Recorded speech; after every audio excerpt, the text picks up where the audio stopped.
Well, good morning. Welcome to day 18 of Joe at 40. Today's a big fun day because we've got Bill Burr tonight. Busy day, lots of work, stacked up. Heading to the gym right now. Just dropped off my son at school. It's a gorgeous, gorgeous day. This whole week, ever since the tropical storm over the weekend, the weather has just been it's been like LA weather. It's unbelievable. And after such a long, hot, humid summer, this week has been it's unbelievable. I love it. It feels almost like fall. It's weird. So yesterday was the big Apple announcements. I finally, last night, fell asleep watching the announcement video. I couldn't make it through. I watched a little bit of the end this morning, but I still haven't watched the actual end, but I don't think there's anything I care about going on there. Maybe there is. Maybe something cool happened. I have no idea. But the new iPhone is exciting to me, and mainly because of the camera. Because I use the iPhone 6 Plus, and so the 7 Plus has that dual camera, plus, more importantly, the optical image stabilization, which is fantastic, and an f1.8 lens, because I'm a photo guy, I'm a photographer. That's gonna make taking pictures in, say, a small club or something where you don't want to lug your camera in, you're going to be able to take usable pictures with your iPhone with optical image stabilization and an f1.8 lens. You're going to be able to get some actual usable shots. It will be really cool. And for video, stuff like this, now there's an improved front-facing camera, which I kind of laugh about because I don't think... Well, I'm sure they know this. They have to know this. But the reason why so many people love the front-facing camera is because it's low resolution. They like the graininess. They like the washed out look. They don't want to see detail in their face. People are a little alarmed when they see a high resolution photo of themselves. That's why so many people love that front facing camera, because it's like an excuse to basically hide a lot of blemishes and wrinkles and all that other stuff. It really is kind of a deceiving lens because it's grainy and low quality. So I imagine it won't be that much improved, because they have to know that people, somebody's significant other over there be like, yeah, don't make it too good, please. It's good the way it is. That being said, I'm excited for it. I'm excited for the depth of field kind of feature that they're using those dual cameras for. I'm a little concerned as to why that ability won't be shipping with the phone. What's wrong? How could they have not figured that out yet? What kind of technological hurdle are they still dealing with? I always wonder about those things when they announce a feature that's not shipping. It's kind of like if you buy a house in a neighborhood and they say, we're gonna put this pool in and we're gonna put this public dock in and we're gonna have all these walkways.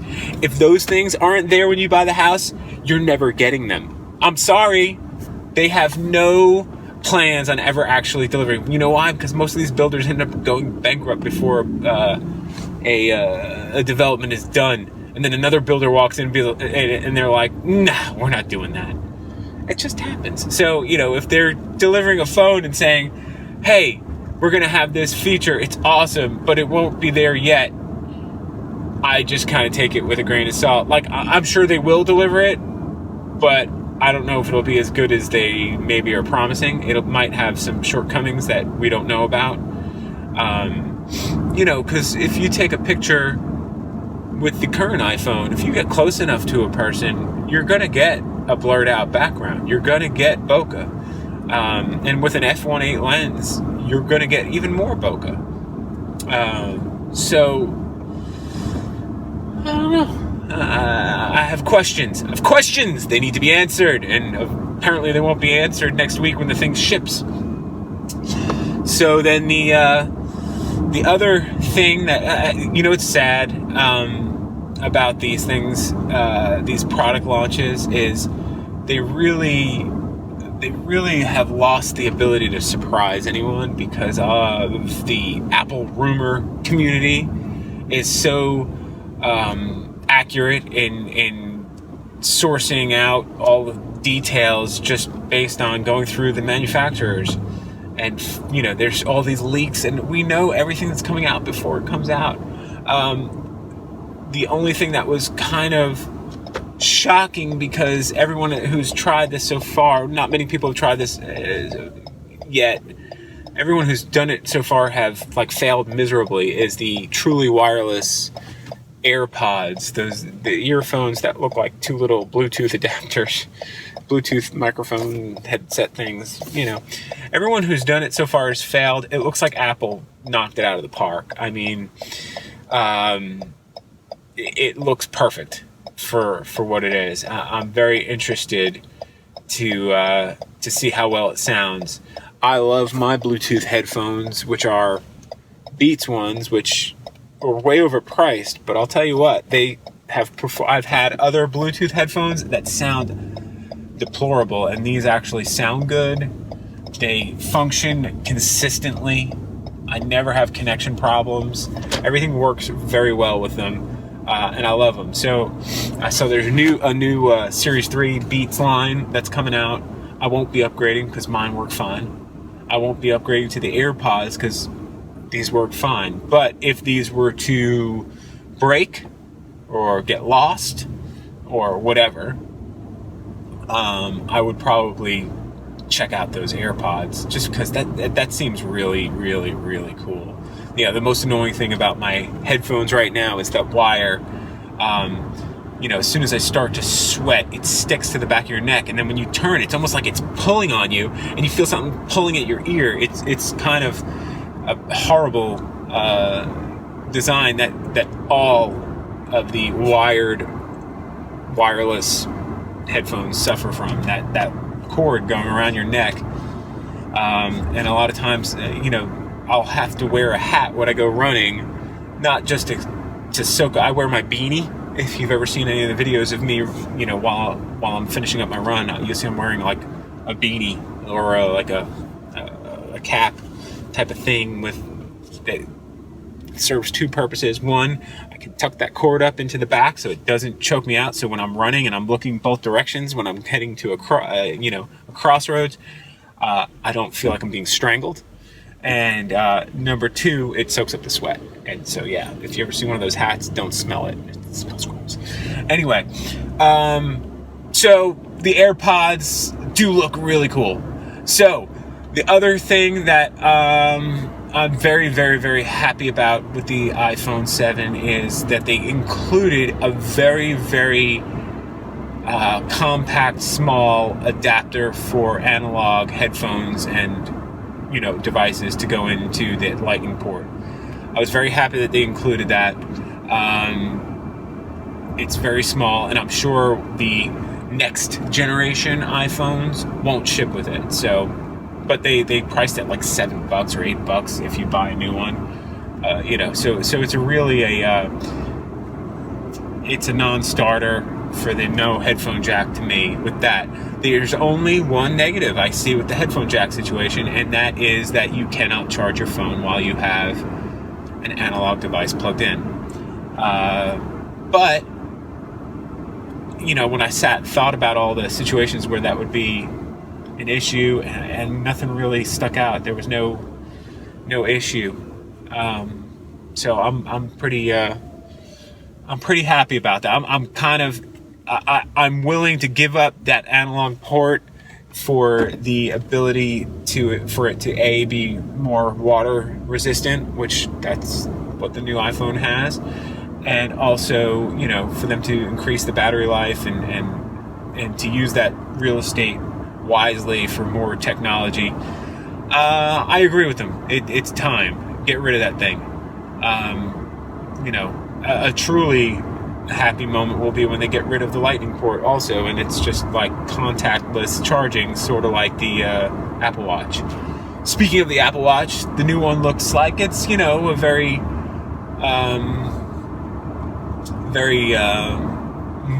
minor upgrade. It's not like something where you go where my current Apple Watch it doesn't seem like I will be wanting for the new one that much. I will see, but I think I could skip it. Mine works great for what it does. We'll see how the watchOS 3 works on the current hardware. But so far, I was a little weirded out though that when they said they're going to keep the original Apple Watch line going, but they upgraded the processor in it, and that makes me think, do I want to upgrade to watchOS 3, or is it going to make this thing a dog? Like, if they're keeping the original lineup and they upgraded the processor in it, is it going to suck with the original watch with the old processor when you upgrade to watchOS 3? So I'm not going to upgrade right away. I'm going to keep a close eye on what people say. If people say, dude, my watch is slower than ever, I won't upgrade it. I'll just keep it where it is for as long as I can until they, figure something out and appease the masses who own current Apple Watches. Because, listen, 18 months on a watch is not a long time. People keep their watches for, decades. So, I don't expect this to last for decades, but, a few years would be nice. Okay, I think that's all I wanted to talk about as far as the Apple stuff is concerned. I do miss the old days of Steve Jobs. Everybody that gets on stage there is an amateur when it comes to presenting. They all sound nervous. They all sound, it sounds over-rehearsed as well. So the jokes have no timing that people are trying to deliver. It just all sounds so corporate and just blah. They've lost all of the personality in the old Steve Jobs days, which, what are you going to do? Even guys like Elon Musk, when he has to deliver a keynote, what he's saying is exciting. The way he delivers it stinks. You can't expect these visionary people and these, these leaders of these companies to all have the ability to lead these huge technologically advanced companies. I don't even know if that's the word I'm looking for, but these pioneers of the technological world, you can't expect them all to be charismatic as well. Someone like Steve Jobs is extremely rare to be a visionary and also to be charismatic when he's speaking to the masses. Just there's an attractiveness about his tone. People say in person he was awful, but he was able to stand in front of a crowd and act like your best friend, which is pretty impressive. That's pretty amazing. And there's not many people who can do that. So, I'm rambling. I'm going. Just dropped my son off, going to the gym, and I'll check back in with you later.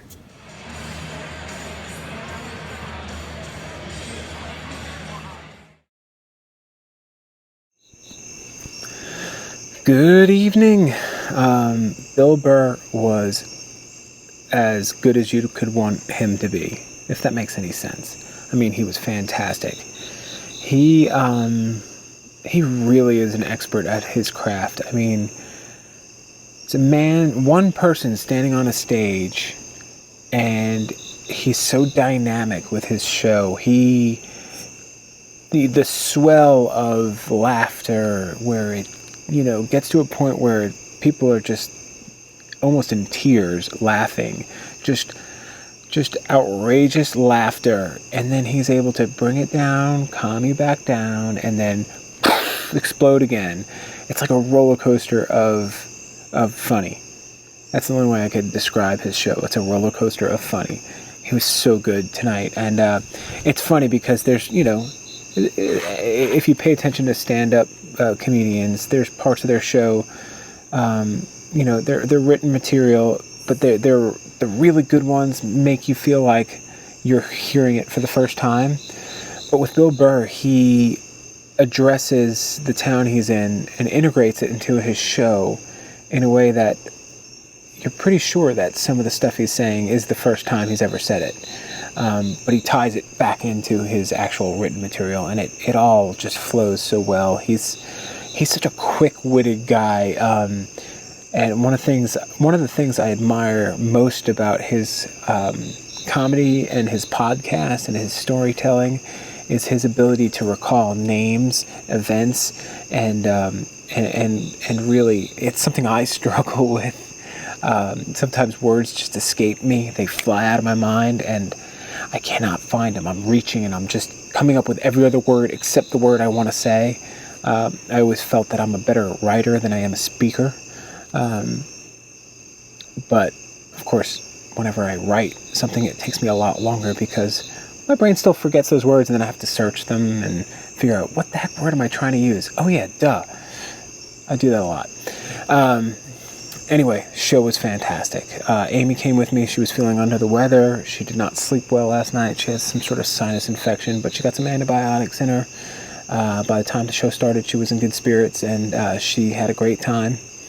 I think she put it very wisely. He's an equal opportunity offender. He tried to offend every type of person that was in that crowd, and there was a bit of his where he kind of went after the cruise crowd, the type of people that go on cruises, which really was kind of like hitting close to home for, what my wife likes on a vacation. He even mentioned people who think going to Epcot Center is traveling the world because they have that World Showcase.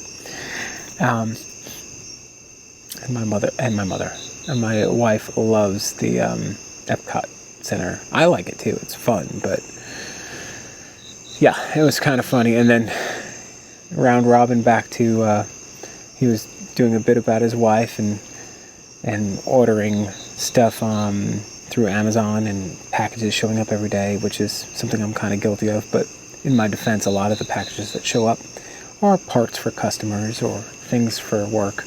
So it seems a lot worse than it is, but it's still like, it's a cause for comment, I should say. A cause for comment. I like that. Anyway,